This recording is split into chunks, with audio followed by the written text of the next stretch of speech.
Hello everyone, আসসালামু আলাইকুম। আশা করছি সবাই ভালো আছেন এবং সুস্থ আছেন। এই ভিডিও টিউটোরিয়ালে আমি দেখাবো কিভাবে একটি জিমেল অ্যাকাউন্ট ক্রিয়েট করা যায়। আমি শরীফুজ্জামান। আশা করছি এই শর্ট ভিডিও টিউটোরিয়ালটি দেখার জন্য আমার সাথেই থাকবেন। তাহলে চলুন শুরু করা যাক। প্রথমেই আপনাকে একটি ইন্টারনেট ব্রাউজার ওপেন করতে হবে। অ্যাড্রেস বারে gmail.com লিখে এন্টার চাপুন। আমরা এখন গুগল সাইন ইন পেজে চলে এসেছি। যেহেতু এখনো জিমেল অ্যাকাউন্টটি ক্রিয়েট করা হয়নি, সেহেতু আমরা এখন সাইন ইন করতে পারছি না।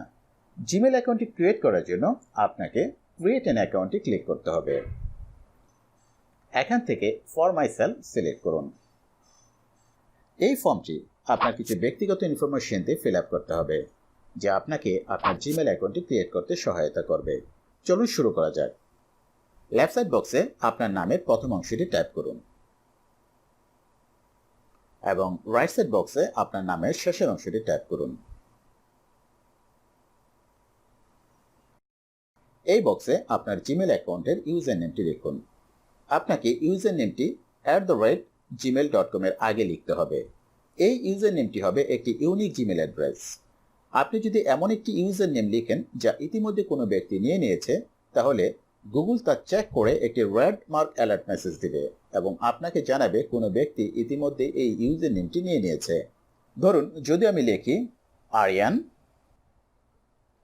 জামান এবং মাউস পয়েন্টারটি একটি খালি জায়গায় ক্লিক করি, তাহলে আপনি এই রেড মার্ক অ্যালার্ট মেসেজটি দেখতে পাবেন। অর্থাৎ ইতিমধ্যে কোনো একজন ব্যক্তি এই ইউজার নেমটি নিয়ে নিয়েছে। এখানে গুগল কিছু ইউজার নেম আপনাকে সাজেস্ট করছে যা এখনো অ্যাভেলেবেল। আপনি চাইলে এই লিস্ট থেকে যে কোনো একটি ইউজার নেম সিলেক্ট করতে পারেন, কিন্তু আমি এই লিস্ট থেকে কোনো ইউজার নেম সিলেক্ট করতে আগ্রহী নই, তাই আমি ডিলিট করে আরও একবার চেষ্টা করছি। এখন আমি লিখছি আরিয়ান জামান শাফিন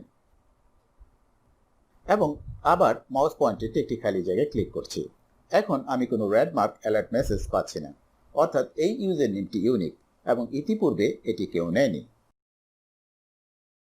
পরের ফিল্ডে আপনাকে জিমেল অ্যাকাউন্টের পাসওয়ার্ডটি পুট করতে হবে।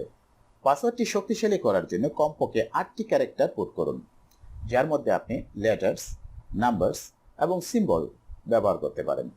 এখন আমি আমার পাসওয়ার্ডটি এখানে পুট করছি। আবার কনফার্মেশনের জন্য পরের ফিল্ডে সেম পাসওয়ার্ডটি রি-এন্টার করুন। জিমেল অ্যাকাউন্ট ইউজার নেম এবং পাসওয়ার্ড অবশ্যই মনে রাখতে হবে, তা না হলে ভবিষ্যতে অ্যাকাউন্ট অ্যাক্সেস করার সময় আপনাকে প্রবলেম ফেস করতে হতে পারে। নেক্সটে ক্লিক করুন। এই স্টেজে গুগল আপনার সেলফোন নাম্বারে 6 ডিজিটের একটি কোড পাঠিয়ে আপনার ফোন নাম্বারটিকে ভেরিফাই করবে।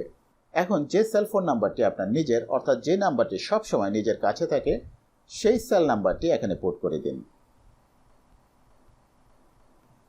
সেল নাম্বারটি পোর্ট হয়ে গেলে নেক্সটে ক্লিক করুন।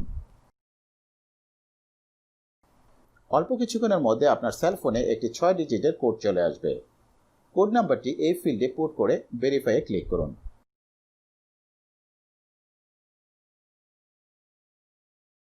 এখানে একটি রিকভারি ইমেল অ্যাড্রেস পোর্ট করার জন্য ফিল্ড রয়েছে, যেটি সম্পূর্ণ অপশনাল। আপনি পোর্ট করতেও পারেন অথবা নাও করতে পারেন, তবে আমি এই মুহূর্তে ফিল্ডটি খালি রাখছি। আপনার বার্থডে সিলেক্ট করুন।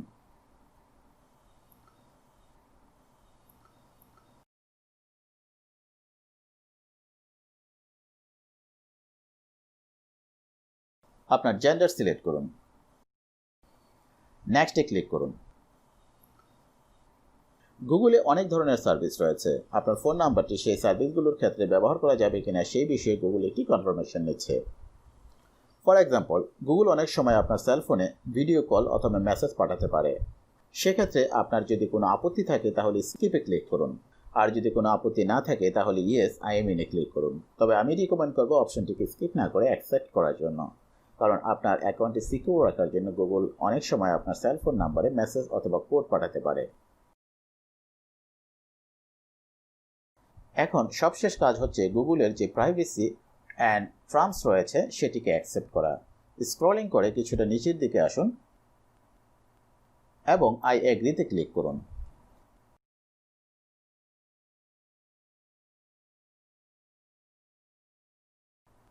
আপনার জিমেল অ্যাকাউন্টটি কিন্তু অলমোস্ট রেডি।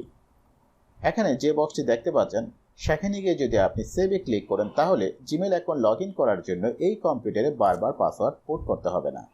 আশা করছি এই টিউটোরিয়ালটি আপনার জিমেল অ্যাকাউন্ট তৈরি করতে সাহায্য করবে। যদি ভিডিওটি ভালো লেগে থাকে তাহলে অবশ্যই ভিডিওটির লাইক বাটনে একটি হিট করার জন্য অনুরোধ করব। চ্যানেলটিতে যারা নতুন অথবা চ্যানেলটি যারা এখনও সাবস্ক্রাইব করেনি তাদেরকে অনুরোধ করব চ্যানেলটিকে সাবস্ক্রাইব করে নেওয়ার জন্য, যাতে করে নতুন কোনো ভিডিও টিউটোরিয়াল আপলোড হওয়ার সাথে সাথে সবার আগে আপনি নোটিফিকেশন পেতে পারেন। ধন্যবাদ সবাইকে, দেখা হবে নতুন কোনো টিউটোরিয়ালে।